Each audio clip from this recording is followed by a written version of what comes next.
What's up, bootlickers, conservative Republicans, fucking Goombas, bald New Yorkers? Today, I'm going to be ranking Internal Bleeding's discography. So let's get this list started. D, I'm going to say Imperium. Nothing can really be said about this. I mean, I think it's the biggest drastic change in their sound. I don't mean to bash it, but it's just not an Internal Bleeding typical sound. For C, I would say Onward to Mecca.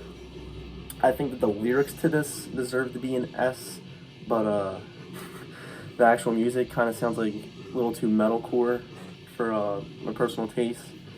Then B, I would say the $1 demo, the start, the first Internal Bleeding. I think it's cool, extremely outdated and sloppy, but it's definitely a relic. And now we're getting to the good stuff, the goodies. This stuff was hard to rank, but I'd probably say Driven to Conquer, only because to an Internal Bleeding fan, you either really love this album and it's your favorite, or you fucking hate it and you despise it. Personally, I dislike it, but since it's the biggest divided album of the band, it's going midway. I think that's fair to say. Now we're getting to the A.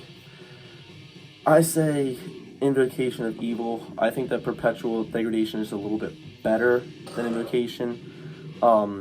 Invocation has just really weird time signatures.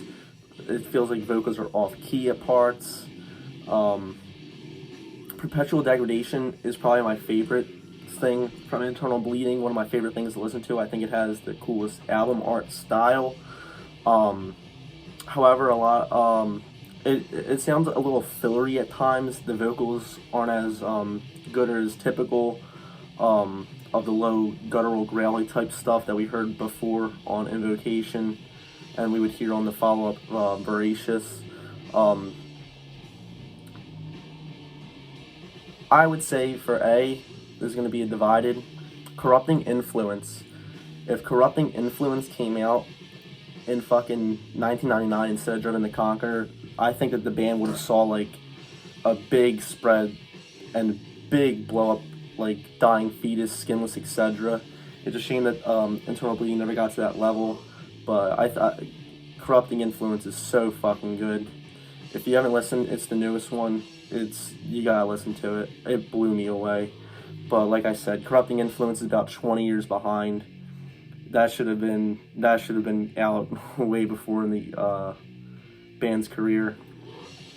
So between Voracious and Extinction, I'd probably say Extinction, bottom S.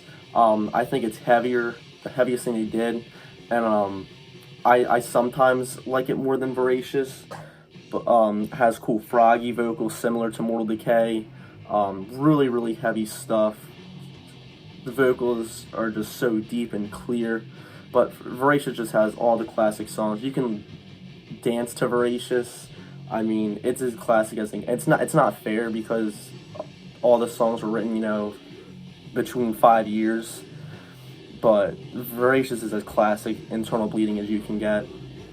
So I couldn't just do one for S. I couldn't choose between Voracious and Extinction. So honestly, they both just get in the S tier because they're so different, but they're so just fucking good. It's impossible to compare the two. But yeah, short and simple. I like to keep it that way. I don't want to bore anyone. I like to get down to the point. Shout out to Chris for having me on his smoke session. And till next time.